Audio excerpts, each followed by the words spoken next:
Hello, I'm Jose Castillo. And I'm Zach. Today is National Boss Day. I'm pretty hungry, Zach. What's for lunch? We'll be having spaghetti with meat sauce or corn dog or mandarin orange chicken, vegetarian chef salad, green beans tossed salad, garlic breadstick, and mandarin orange salad. I'm wondering about the weather. What's the weather like? Today's weather is going to be sunny all the way, high of 86 and a low of 61. That's weather for the day. Now back to the news, people. Hey Vikings, we need volunteers to help out at the Alliance Air Show October 25th and 26th. Many of you came last year and had a great time, so we're returning for more thrills. This is a great opportunity to enjoy one of the best air shows in the country. Thunderbirds will be there along with lots of other feats like these. Don't miss the thrill of a lifetime. Sign up today with Mr. Manali or a student council officer. You can work half days or full days. Hey Nimitz Nation, we appreciate your help with the Jelly Drive, and now we have a new project that we need your help with. We are collecting new or used baby clothes to be used to stock our baby clothes closet. Come by room 150 to drop off any items that you can donate. If you are in need of baby clothes yourself, come to room 150 to take a look and see if you have anything that you would like and could use. Teachers and staff, if you can donate any used items, we would gladly accept these as well. Thanks, Nimitz. Together we can make a difference and help others. Can we get an update on the sports? On the sports, freshmen will play Thursday away against Dallas Jesuit. Also today, JV tennis will play versus Mac home. JV football will also play against Dallas Jesuit at home at 6 o'clock. Tomorrow, the Lady Vikings volleyball team versus Euless freshmen away at 5:30, and varsity football versus Dallas Jesuit will be an away game at 7:30. Now back to the news anchors. Thank you very much for that news, Sheldon. Here's an important message from Mr. President of the United States, Mr. Barack Obama, about bullying.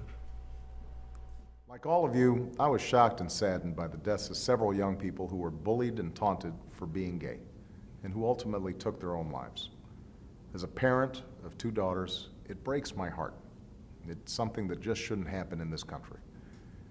And we've got to dispel this myth that bullying is just a normal rite of passage, that it's some inevitable part of growing up. It's not.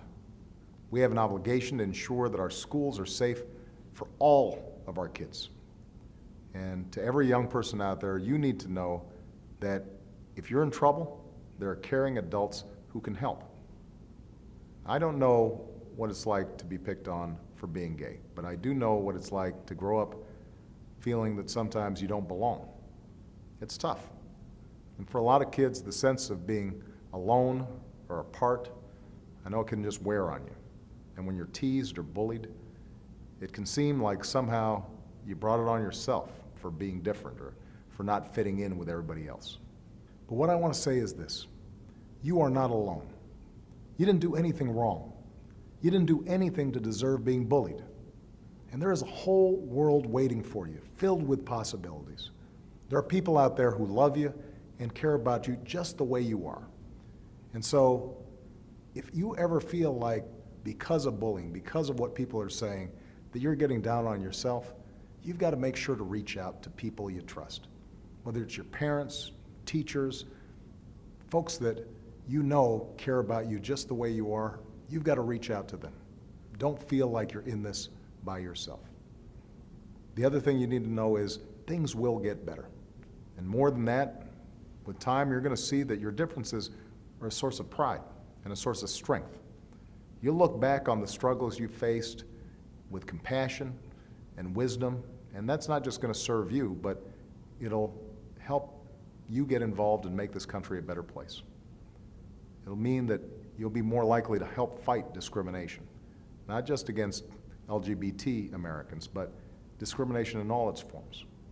It means you'll be more likely to understand personally and deeply why it's so important that as adults we set an example in our own lives and that we treat everybody with respect, that we are able to see the world through other people's eyes and stand in their shoes, that we never lose sight of what binds us together. As a nation, we're founded on the belief that all of us are equal and each of us deserves the freedom to pursue our own version of happiness, to make the most of our talents, to speak our minds, to not fit in, most of all, to be true to ourselves. That's the freedom that enriches all of us. That's what America's all about. And every day, it gets better.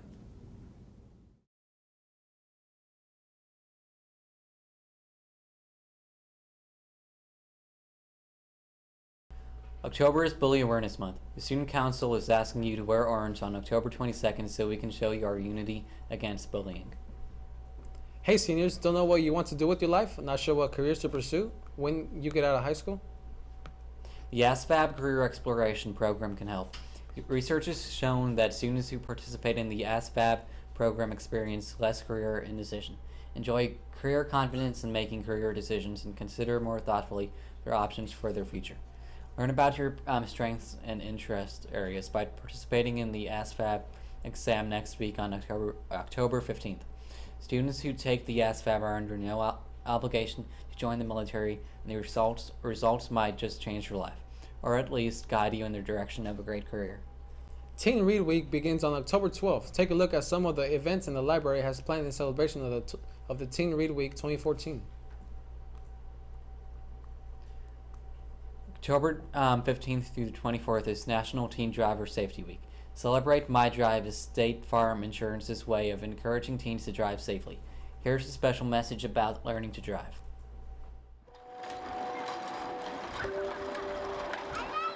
From when he was an infant, he was a bundle of energy. As he got older, he had more friends than we could ever keep track of. He was a people person right from the get-go. He was just so friendly, and he genuinely wanted to be friends with everybody. I don't know how else to explain it. He was just the nicest person. Oh, hi, Mommy. Here, this is what it says. I do remember the day we allowed him to buy a used car. I did what I saw every other parent doing and what I thought I was supposed to do. I took him out on back roads and parking lots on Sunday morning, and we did all the skills. I made sure that he understood how a car works. I think I touched all the bases. I guess my underlying assumption was that if I followed all those rules, that he'd be safe. Hey Reed, how's it feel to be 17? I was in Washington, D.C., and my wife called me and told me that she had heard that Reed and its two passengers from our neighborhood had been in a crash. And a few minutes later, my wife called me back, and she was now in the company of a doctor who lived in our neighborhood. And I said, is this serious? Do I need to come home? And he said, you need to come home now. I was home that evening. My mom came home and she said, Reed's been in an accident. I'm going to the hospital. Your cousin Emily's gonna come stay with you. So, when somebody says somebody's been in an accident, I was 14. You always think, they're gonna get better. They're gonna be fine. The doctors are gonna fix them. So I drove 5.5 hours from downtown Washington, D.C. to Hartford Hospital and found out that he had died 2 hours earlier.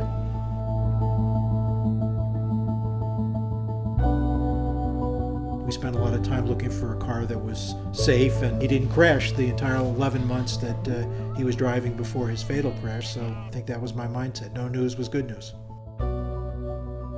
I went there and I sat with my mom and we cried, and there's a hole that is never going to be filled. I think the hardest things were when we were figuring out, what clothes he was going to be buried in. So I picked out, his khaki shorts and his bright pink polo because that was his favorite thing to wear. What does a 17-year-old want to be buried with? Right up, Reed, right up. Good behind. The experts say it takes 3 to 5 years to become a relatively safe driver. So compare that to the 40 hours that we require. That's a drop in the bucket in terms of getting licensed.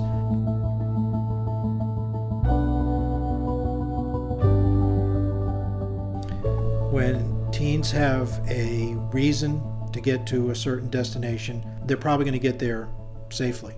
It's the joyriding where we see the crashes with passengers. Don't think that your obligations to your teen end when they get their license. That's really when they need to begin. If you've got a teen who's been driving for a year but they're not ready, just because the law says they can have passengers doesn't mean it's a good idea.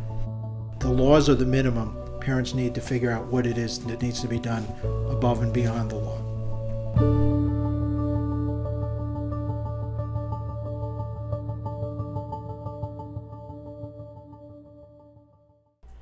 State Farm Insurance is awarding $100,000 to the school that gathers the most safety driving commitments to driver safety. Anyone 14 and over can pledge toward our campus total. Friends and family may also pledge every day. The student council will be in the cafeteria today, assisting you with your pledge. That's all we have for today, Nimitz. Have a great day. Now please stand for the pledges.